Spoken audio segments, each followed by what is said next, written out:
নমস্কার বন্ধুরা, আজকে আমি বানাবো মাছের তেল বেগুন দিয়ে। তার জন্য লাগবে মাছের তেল, পেঁয়াজ কুচানো, লঙ্কা কুচানো, আদা কুচানো আর বেগুন এরকম করে কেটে রেখেছি। আর মাছটা তো আগেই ভেজে রেখেছিলাম। আর ওই তেলের মধ্যেই, ওই কড়ার মধ্যেই তেল ছিল, ওই তেলের মধ্যেই বেগুন দিয়ে দিচ্ছি। তেলটা গরমই আছে। বেগুনটা আগে একটু ভেজে নেব নুন আর হলুদ দিয়ে। নুন দিয়ে দিচ্ছি,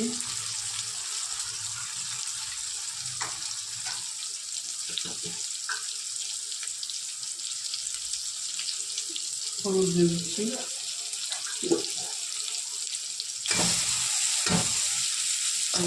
বেগুনটা ভেজে নিচ্ছি।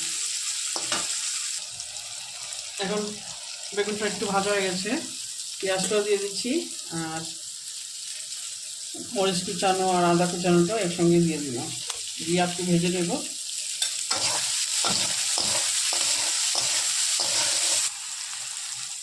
এখন ভাজা হয়ে গেছে, তেলটাও দিয়ে দিলাম। তেল দিয়ে এখন বানানোটা আরও হয়। আমার মাছের তেলটা হয়ে গেছে, এখন নামিয়ে দেব। মাছের তেলটা হয়ে গেছে। আর অবশ্যই বাড়িতে বানাবেন আর গরম ভাতের সঙ্গে খাবেন। দেখার জন্য অনেক অনেক ধন্যবাদ। সাবস্ক্রাইব, লাইক, শেয়ার করবেন। Thank you.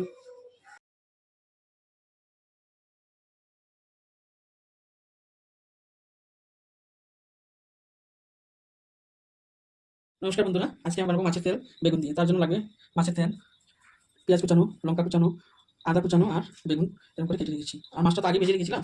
আর ওই তেলের মধ্যেই, ওই কড়ার মধ্যে তেল ছিল, ওই তেলের মধ্যেই বেগুন দিয়ে দিচ্ছি। তেলটা গরমই আছে।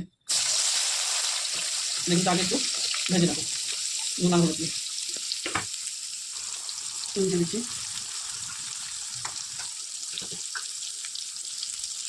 হলুদ দিয়ে দিচ্ছি, বেগুনটা ভেজে নিচ্ছি। এখন বেগুনটা একটু ভাজা হয়ে গেছে, পেঁয়াজটাও দিয়ে দিচ্ছি আর মরিচ কুচানো আর আদা কুচানোটা একসঙ্গে দিয়ে দিলাম, দিয়ে একটু ভেজে নেব। এখন ভাজা গেছে, তেলটাও দিয়ে দিলাম। তেল দিয়ে এখন বানানোটা আরও হয়।